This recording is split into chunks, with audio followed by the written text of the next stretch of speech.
जेव्हा त्यांनी ही मोठी ग्रिल वर ओढली ना तेव्हा खरंच मला भीती वाटत होती. धूळ माती पसारा, पण शेवटी रिझल्ट पाहून सगळा थकवा गेला. तर मंडळी, बाल्कनी वर्कच्या फर्स्ट पार्टला तुम्ही खूप खूप प्रेम दिले. खरंच एवढा छान रिस्पॉन्स मिळेल असं वाटलं नव्हतं.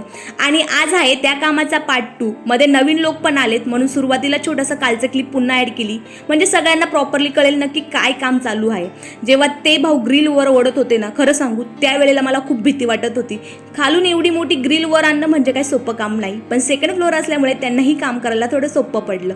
हळूहळू त्यांनी सगळी ग्रिल वरती घेतली, मस्त फिटिंग केलं, जॉईनिंग सुद्धा खूप छान केली.